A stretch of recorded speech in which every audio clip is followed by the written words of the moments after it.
Good morning বন্ধুরা, তোমরা কেমন আছো? আশা করি তোমরা খুব ভালো আছো। আমিও খুব ভালো আছি। আজকে তোমাদের আমি রুই মাছের রেজালা করে দেখাবো। আর এই রুই মাছের রেজালা করতে কি কি লাগছে তোমরা দেখে নাও। আমি 4 পিস রুই মাছ নিয়ে নিয়েছি। রুই মাছটা কিন্তু একটু বড় সাইজেরই আছে। আর তার মধ্যে আমি কি কি মশলা দেবো তোমরা দেখে নাও। আমি মশলা প্রথমে রুই মাছে কিন্তু মশলা বাটবো, কাঁচা লঙ্কা, রসুন আর পেঁয়াজ আর একটুখানি আদা দিয়েছি। আর পেঁয়াজটাকে কিন্তু আমি ভেজে নেব। ভেজে কিভাবে করব তোমরা তো দেখতেই পাবে। কাজু কিশমিশ আছে, ফোড়নে আমার গোটা জিরে আর শুকনো লঙ্কা থাকবে, দুধ থাকবে, টক দই থাকবে, গোলমরিচের গুঁড়ো, সানরাইসের গরম মশলা, জিরে আর ধনে গুঁড়ো।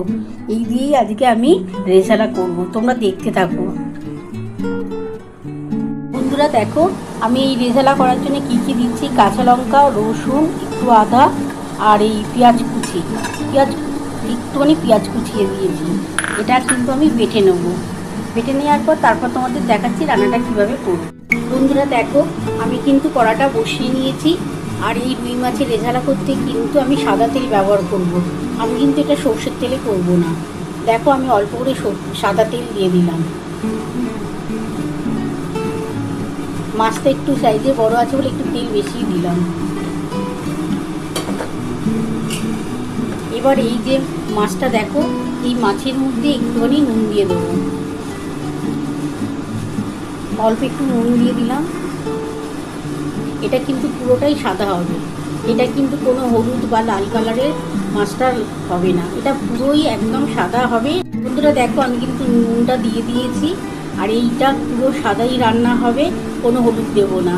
চলো বন্ধুরা, রান্নাটা শুরু করা যাক। বন্ধুরা দেখো, আমার মশলাটা কিন্তু বাটা কমপ্লিট হয়ে গেছে। তোমরা তো দেখেই নিয়েছো আমি মশলা কী দিয়েছি। আদা, রসুন, একটুখানি কিন্তু আদা দিয়েছি, আদার পরিমাণ একদমই কম দেবে। রসুন দিয়েছি, পেঁয়াজ দিয়েছি, কাঁচা লঙ্কা দিয়েছি।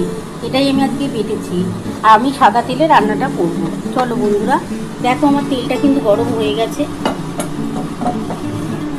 আমি এই যে নুন দিয়ে মাছটাকে মাখিয়ে নিয়েছি। এবার আমি একটা একটা করে ভেজে নেব।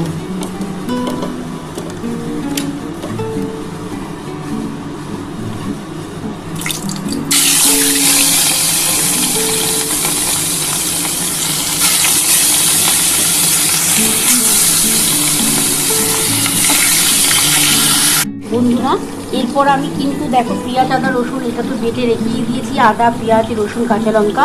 এবার এই টক দইটা আমি দিয়ে দিলাম। আর এই কাজু কিশমিশটা এর সাথে আমি বেটে দেবো।